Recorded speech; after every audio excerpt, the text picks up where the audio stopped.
Olá a todos, estamos aqui para mais um episódio do Que Ninguém Te Conta. Você já deve saber que aqui a gente fala sobre o lado B, sobre os bastidores da carreira dos nossos convidados. Tudo aquilo que você não consegue saber lendo o LinkedIn da pessoa ou ouvindo outra entrevista, enfim, é aqui que a gente abre o jogo e isso, claro, pensando sempre também contribuir no seu desenvolvimento de carreira. Porque nem só de lado A é feito o nosso trajeto profissional. Bom, antes de apresentar o nosso convidado, quero dar um salve para o meu co-host, Felipe Collins. Olá, Rodrigo Godoy. Olá, Renato Mococa. É um prazer estar aqui para mais um episódio deste videocast. E estou muito animado pro nosso papo. Já tenho várias anotações. O Renato tem uma história riquíssima de bastidores e vai ser super legal conhecer. Hoje o negócio vai ser denso. Prazer é tudo meu. Bom, Renato Mococa, ele já deu spoiler. Bem-vindo, né, Renato Mococa. Ele é Director Client Strategy na Twitch, que faz parte do grupo Amazon, Sim, correto? correto. Já passou por um monte de empresas, HBO. Não vou dar spoiler. Agora ele conta, né? E, aliás, a primeira pergunta é justamente essa. Faz um resumo aí pra gente da sua trajetória. Bom, acho que... obrigado primeiro por me receberem. Resumo da minha história. A última vez que eu falei sobre isso, acho que ficou um pouco longo, então eu vou tentar ser bem sucinto e daí vocês tiram da onde vocês acharem melhor. Eu vim na verdade, hoje eu atuo na área comercial, né, da Twitch, mas eu vim da área de criação de agência.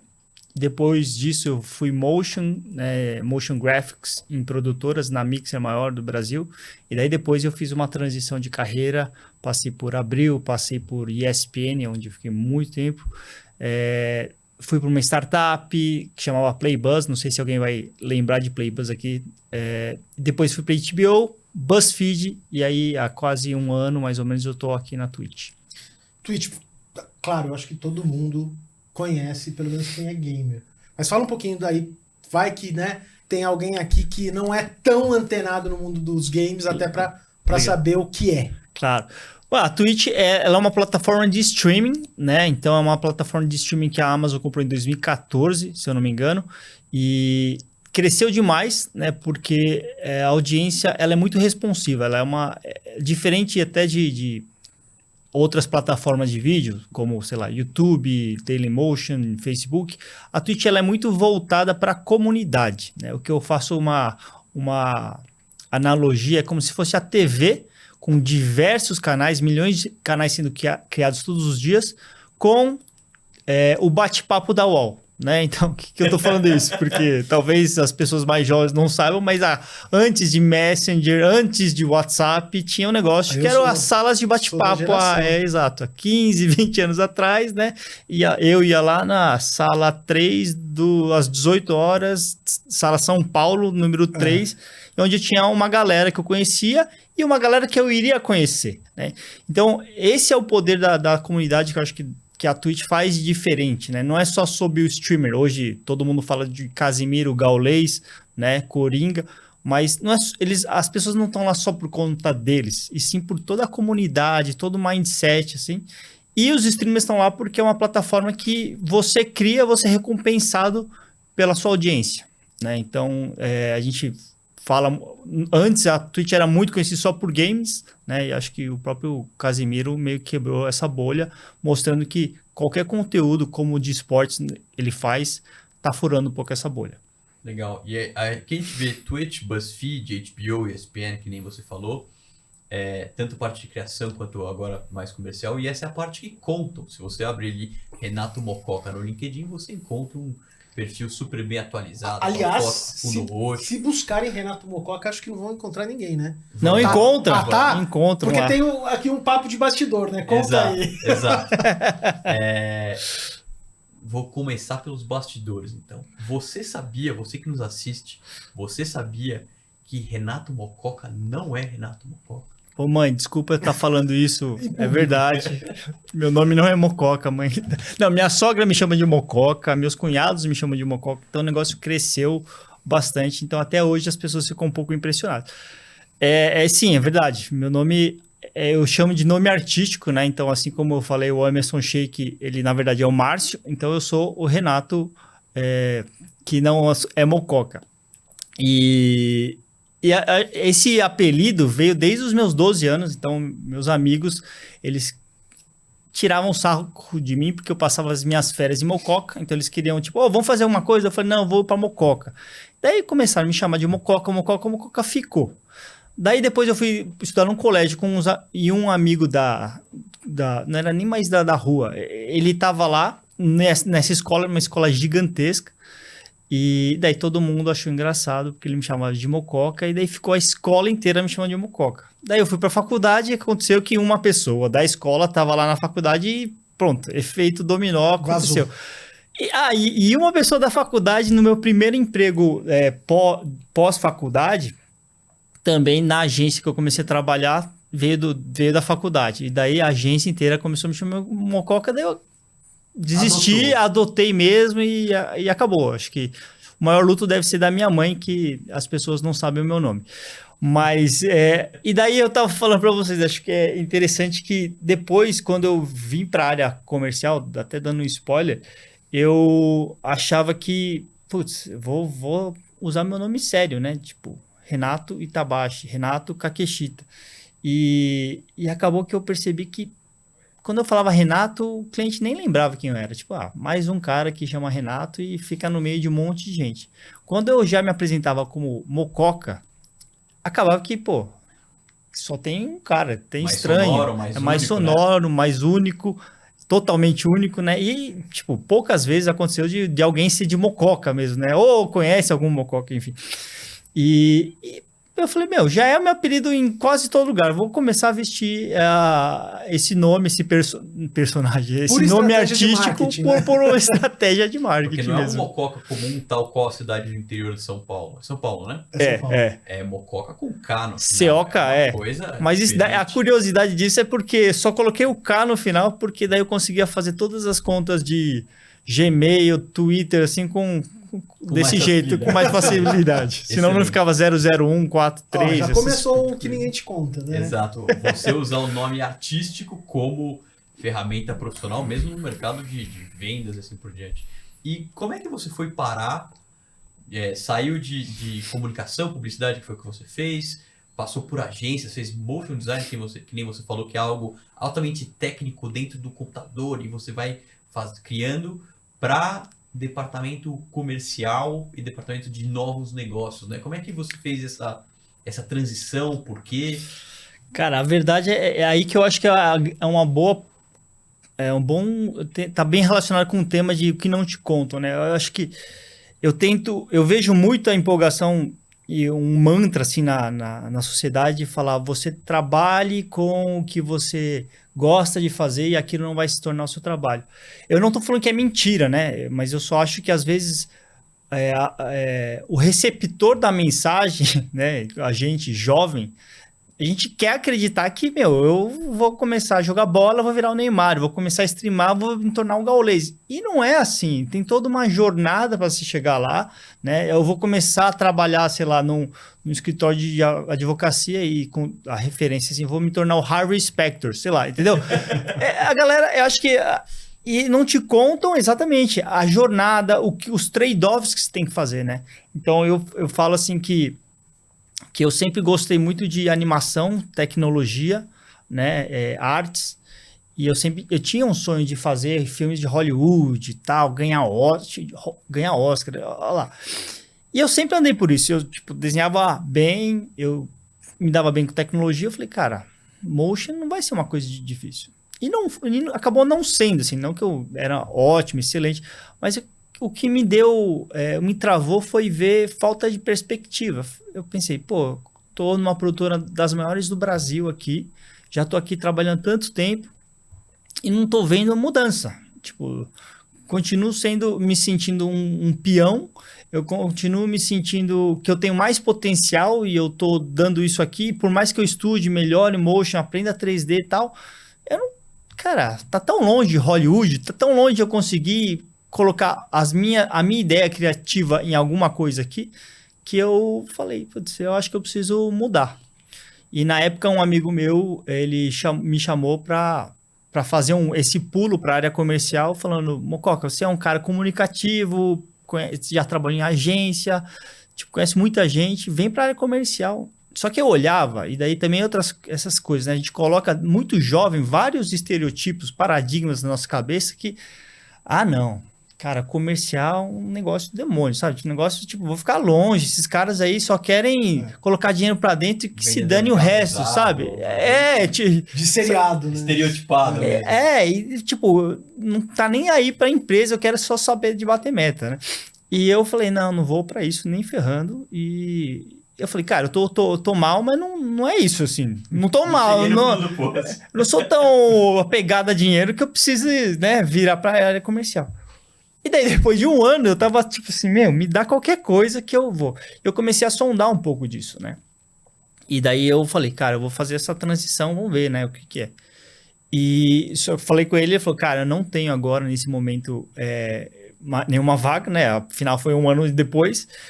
Só que eu tenho uma pessoa para te apresentar e acabou que me apresentou e eu comecei a entrar numa empresa que vendia mídia de Pay TV.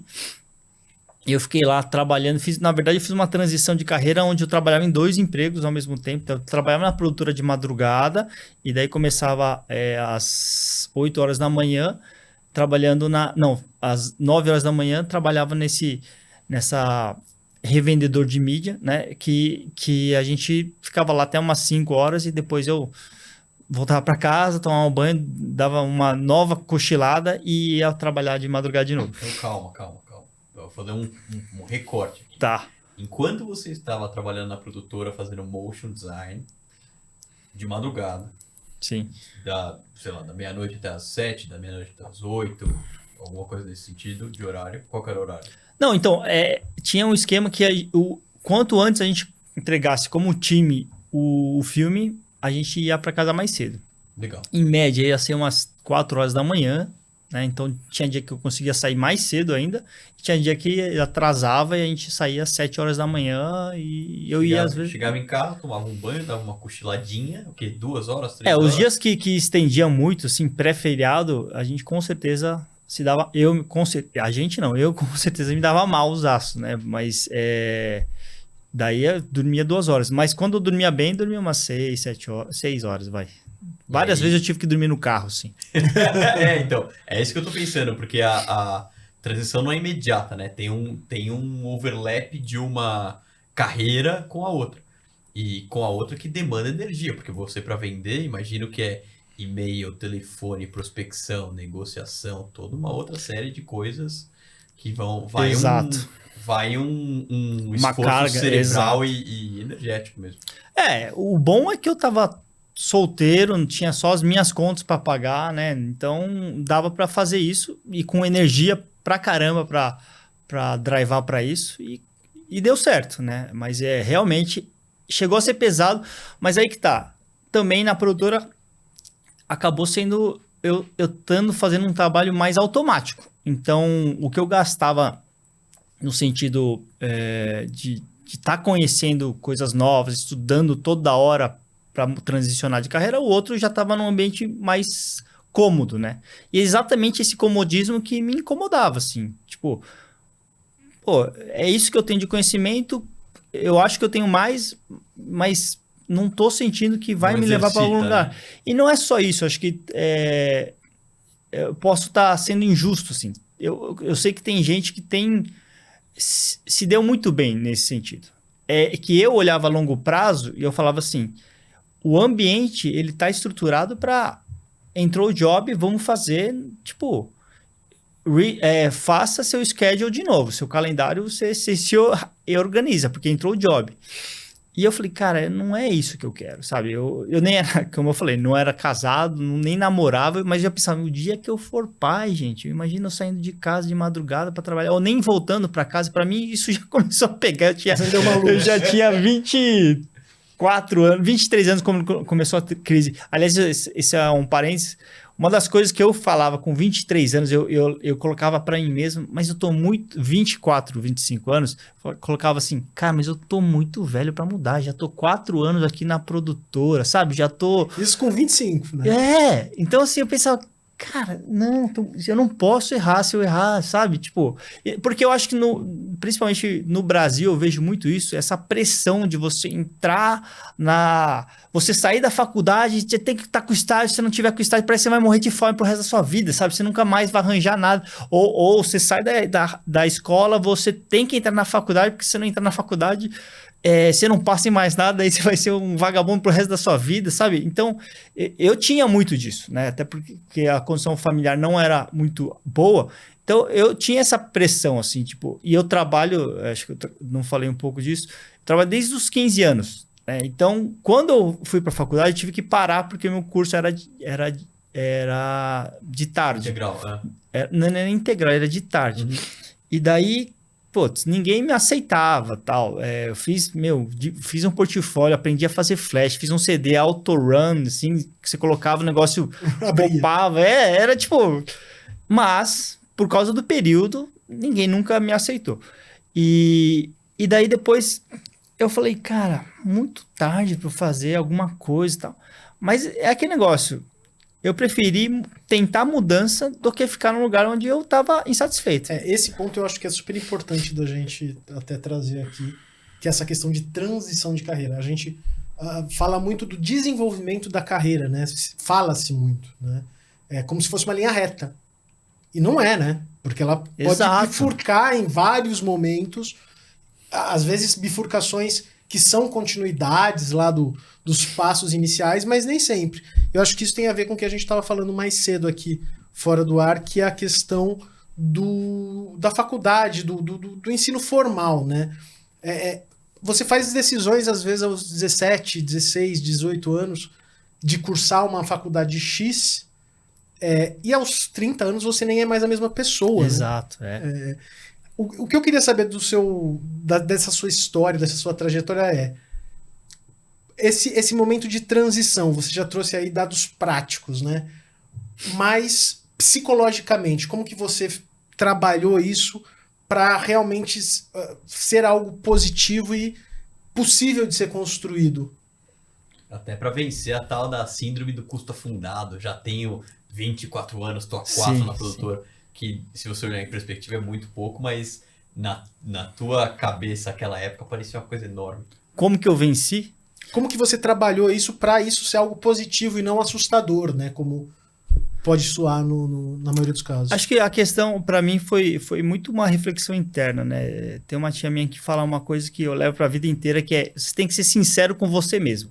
Né? Então, eu tentei muito ir para dentro de mim e falei, o que vai me deixar mais o medo de errar ou o medo de ficar no mesmo lugar daqui tantos anos, né? Então, isso me deu o combustível para falar. Eu não podia... Eu não tinha estrutura com 24 anos, familiar, não familiar no sentido financeira, para parar e falar, vou começar de novo. Então, eu sabia que eu tinha minhas contas para pagar e eu não podia depender da minha mãe. Então, não que ela não quisesse, tá? Mas, mãe, mas é mais porque eu falei, não faz sentido eu voltar atrás e depender dela. Mas também eu não podia ficar no mesmo lugar. Então, acho que por isso que eu preferi, e assim, isso é uma coisa que eu vi a minha mãe, ela é arquiteta, trabalhando várias... Eu lembro muitas vezes eu acordando de madrugada para beber água e ela lá trabalhando, projetando, de madrugada, assim, sabe?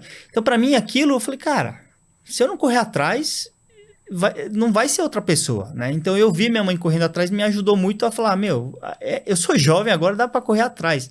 Então, isso eu sempre me lembrava, assim, tipo, eu tô trabalhando em 2 trabalhos, mas eu tô fazendo uma transição. E assim, eu vi de uma maneira positiva que, graças a Deus, eu tenho um trabalho que me aceita eu trabalhar de madrugada e outro que tá aceitando eu chegar um pouco mais tarde e sair um pouco mais cedo, né? Então, eu olhei por esse lado, do que tipo, droga, tem gente que já tem tudo, tem gente que tem pai rico, que daí eu poderia trabalhar e daí eu poderia começar de novo, sabe?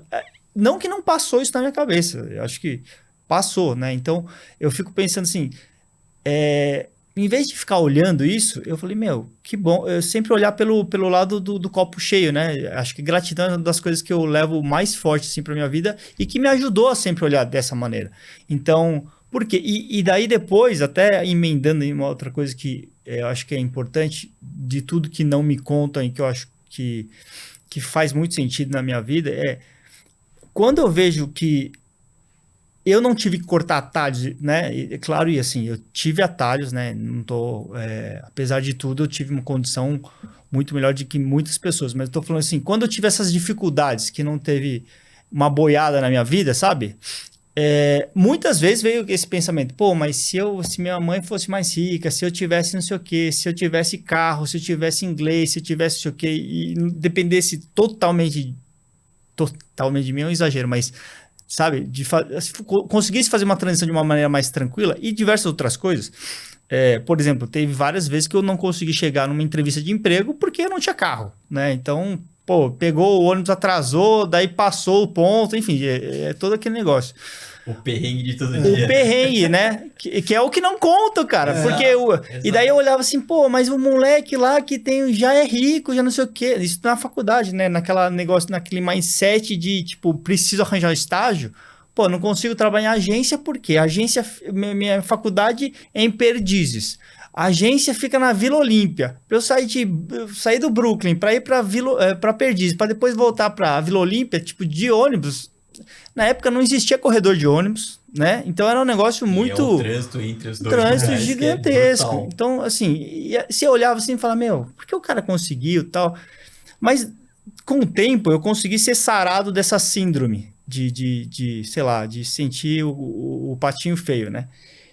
E quando eu comecei a crescer, isso é uma coisa que eu acho que eu nem falei nos bastidores com vocês. Eu lembro que quando 25 anos me deu um clique, eu tava na ESPN e eu falei assim, cara, agora eu me sinto de igual para igual para todos os meus pares. Tipo, agora eu tenho carro, agora eu tenho condição, agora eu tenho inglês. Agora eu me sinto que meus pares estão iguais. E daí eu falei, só que a minha vontade, tipo, meu, foi tão difícil chegar aqui para eu continuar correndo, e não, tipo, eu sentia que, meu, não vou parar.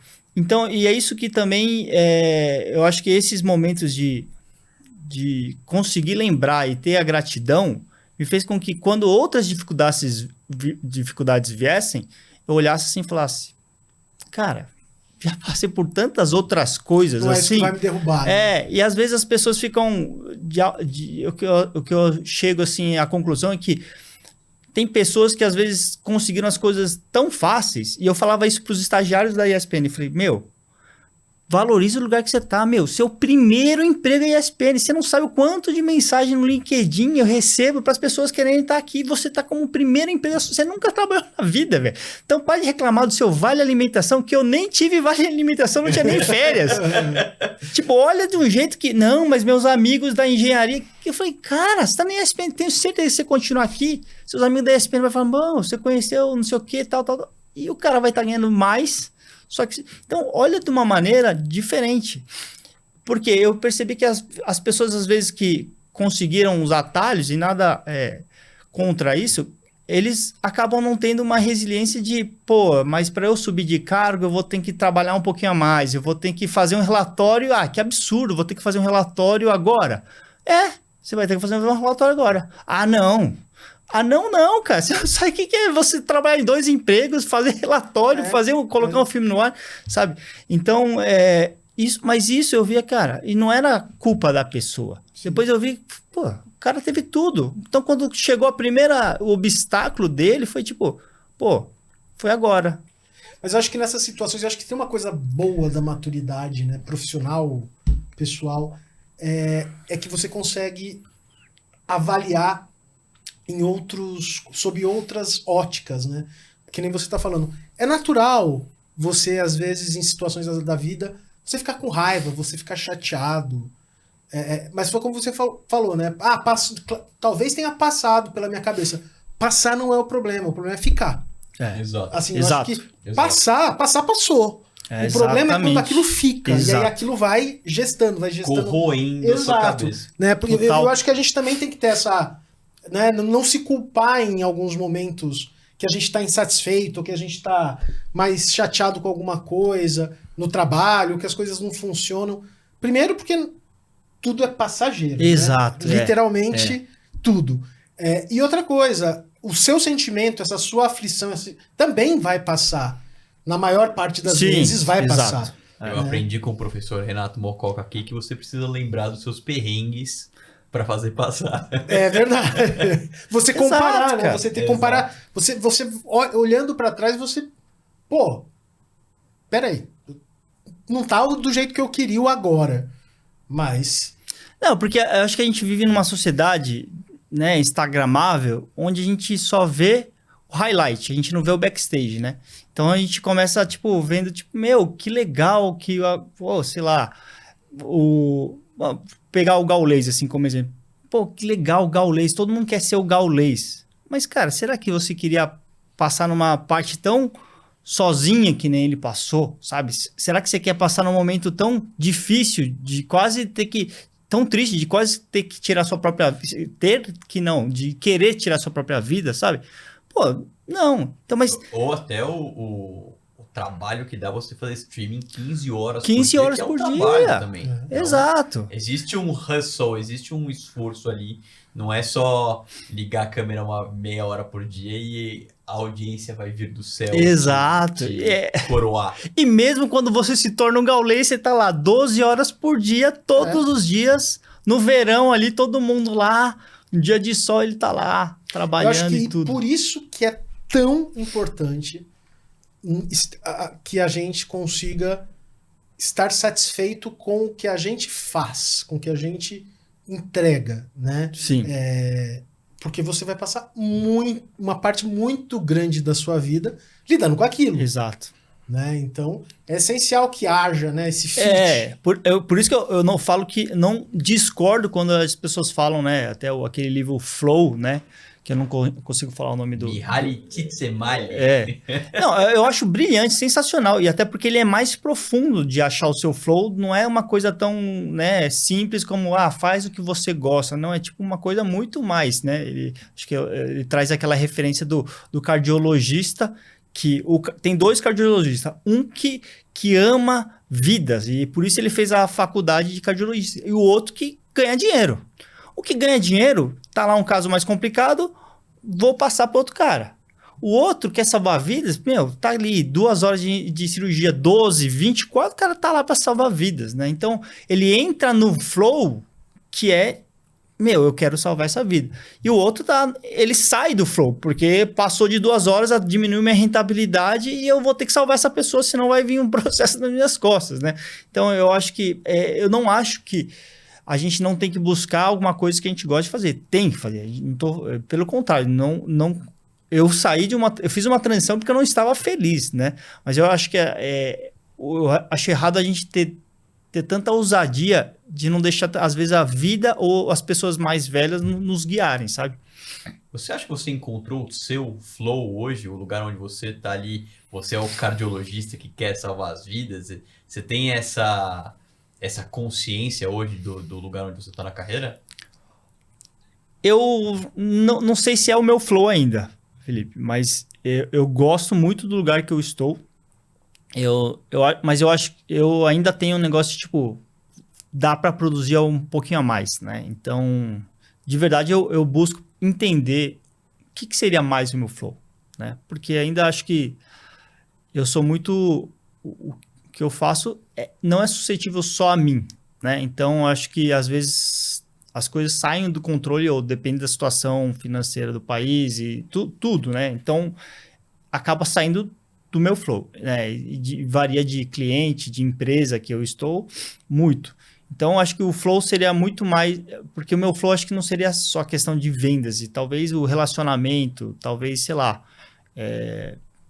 ainda não achei para poder falar, mas eu sinto que tá mais próximo, muito mais próximo do que era o que eu imaginava que era.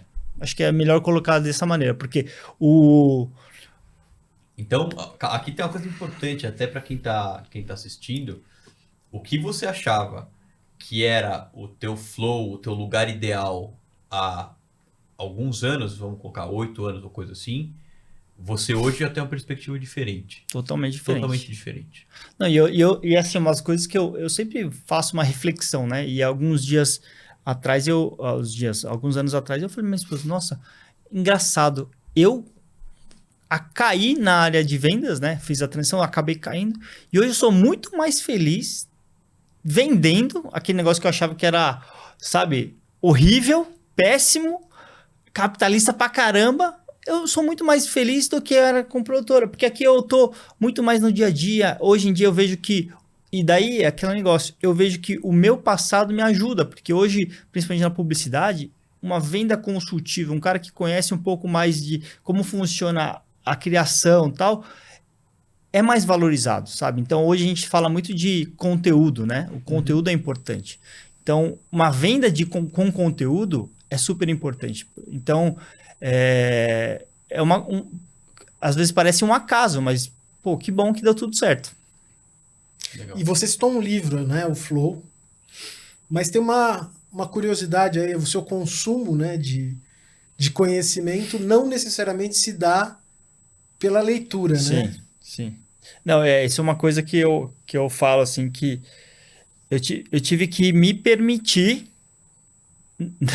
Você pode pegar meio mal. Não, eu tive que me permitir ouvir livros, né? Porque eu tinha um tabu dentro de mim que eu falava, preciso ler. Ia pra livraria, comprei em Kindle e tal. E, cara, na prática ia lá e não conseguia.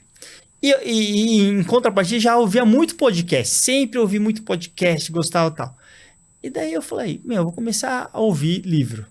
E daí teve um podcast, que eu não lembro quem que era, inclusive, mas ele falou, você tem que saber ensinar você mesmo.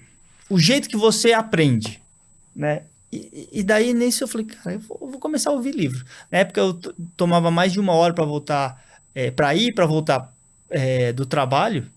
Então, eu comecei a baixar livros e começar a ouvir.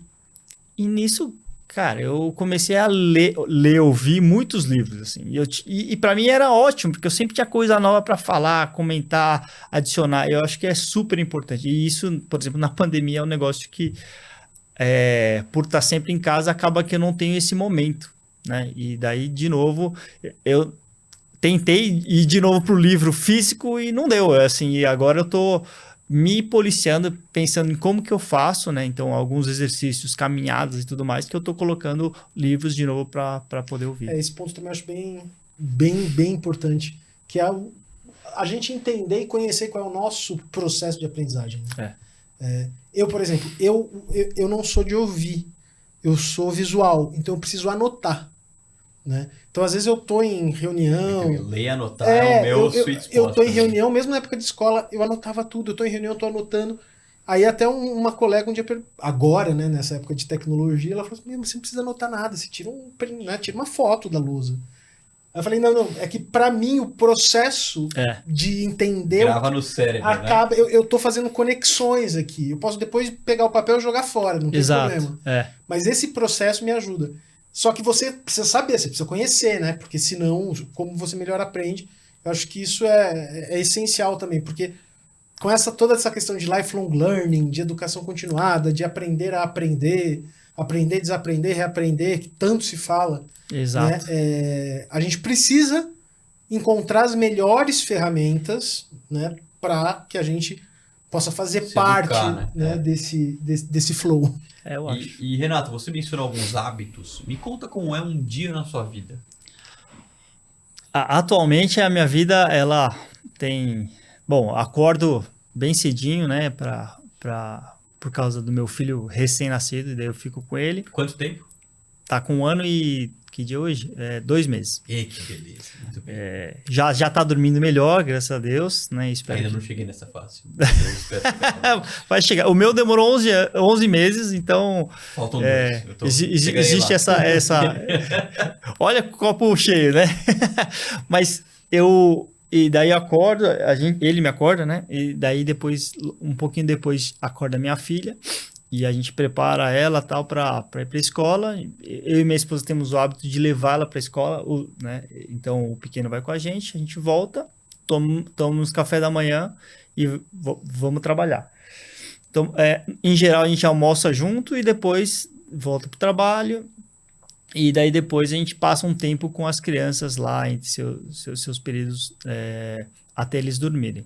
Depois que eles dormem, né? Que daí um período e outro depois, então a gente fica livre lá pelas suas 9 horas da noite, a gente já está um pouco esgotado, mas agora a gente está revezando um pouco assim, para que um consiga fazer o exercício de um dia, ou daí vai o outro. E cada vez mais a gente está conseguindo transicionar a voltar a uma vida que a gente teve bem constante antes de ter os filhos, né? Mas agora a gente está voltando a conseguir, porque... Bom, eu estou saindo já do meu schedule, então é isso. Então, e daí depois a gente volta da academia, um outro, e a gente vai, sei lá, se der tempo a gente assiste um vídeo. Se não der tempo, é isso. Bom, a gente janta e daí depois vai assistir alguma coisa, ou às vezes a gente tá tão cansado que a gente vai bora pra cama mesmo. Você é uma pessoa disciplinada? Não me acho uma pessoa disciplinada. Você vai mais no movimento. Mas eu não sou disciplinado. De agenda, né? Por exemplo, a minha agenda é essa. Eu não sou disciplinada, mas eu tento seguir à risca a rotina dos meus filhos. Tá? Porque para eles é importante. Eu vejo uma diferença, assim. Diferença no meu sono, se eu não faço disciplina.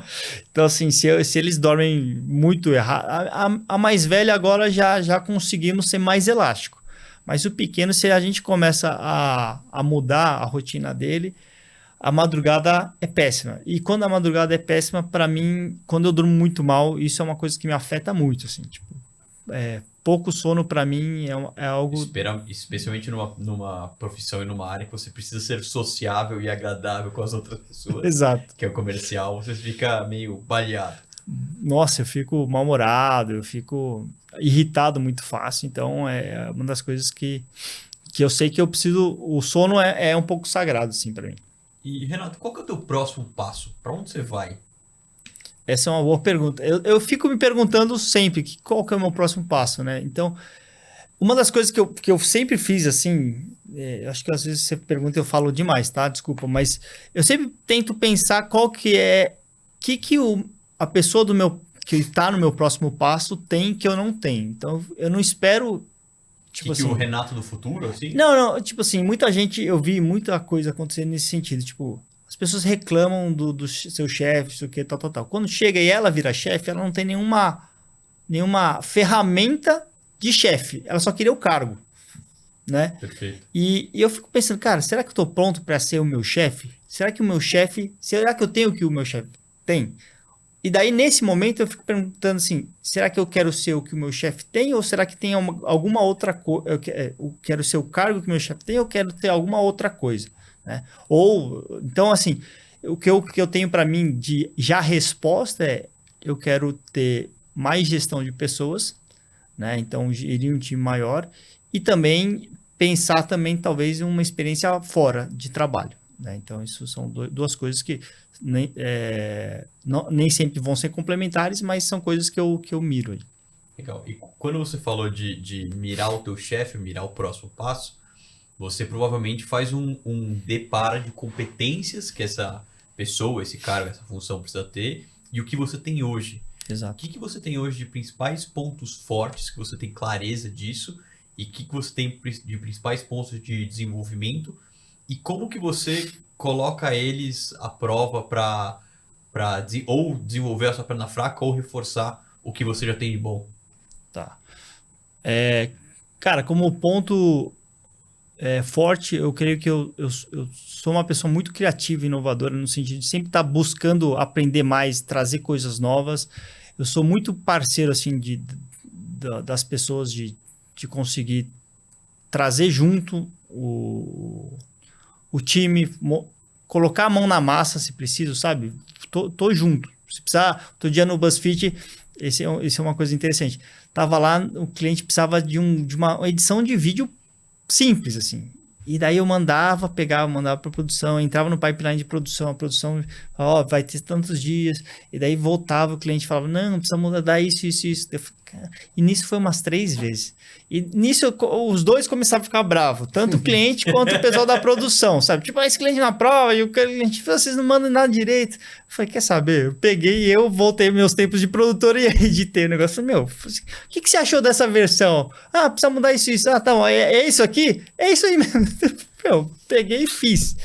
Assim, não sei se é o mais adequado, né, de não seguir tudo isso, mas eu queria dizer assim, e eu falei, gente, eu queria resolver. Sim. Sabe? Então, isso é uma das coisas que eu não tô querendo procurar achar culpado, eu quero resolver e tentar amenizar o estresse, porque tava vendo que dava estresse nas duas partes. Eu acho que na pandemia gera muito estresse pela falta de comunicação. O que um cafezinho poderia estar resolvendo, fato. Hoje em dia a gente está mandando e-mail, mandando WhatsApp, a pessoa lê errado, ou tá se internalizando entre as áreas, umas coisas que não tem nada a ver, sabe? Então eu acho que isso eu sinto um pouco de falta. Mas daí, como ponto fraco, eu acho que às vezes eu sou passional demais. Então, esse mesmo drive que às vezes faz... Eu às vezes sou muito passional e eu espero as mesma coisa das pessoas que não estão vendo da mesma maneira que eu. E às vezes eu sou exigente nesse sentido, né? Então, acaba que eu me frustro e as pessoas se frustram comigo. Então, isso é uma das coisas que eu tenho tentado controlar. É tipo, quando eu vou ser mais passional... E quando também eu vou ser, não, isso daqui sendo flexível, né? E mais flexível também. Mococa, estamos chegando no finzinho aqui de mais um episódio do Que Não Te Contam. Mas, para fechar, queria te fazer a seguinte pergunta. Se você pudesse voltar na sua vida e te dar um conselho... Só? Contar uma coisa que ninguém te conta e que você sabe agora. Só uma? Só uma. Só uma. Deixa eu...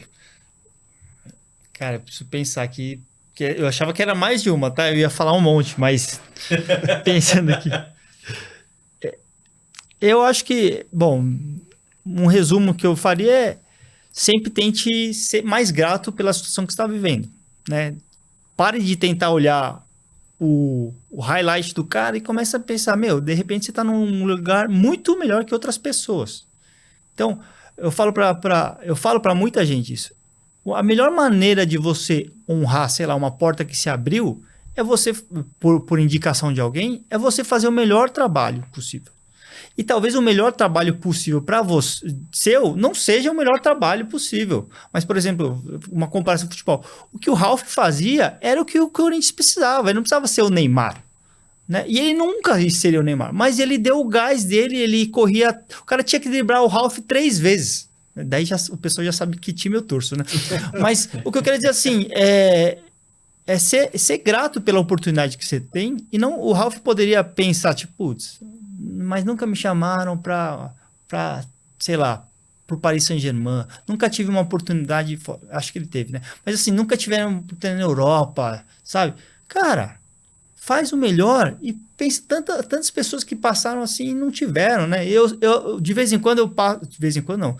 De domingo eu tenho o hábito de olhar assim, passar, sabe? Estou voltando de um jantar, estou indo para o jantar. Cara, eu lembro eu passo na frente do ponto de ônibus e eu penso, cara, olha aqui, tem um monte de gente aí que está hoje longe de suas famílias porque acabaram de trabalhar ou estão indo trabalhar, sabe?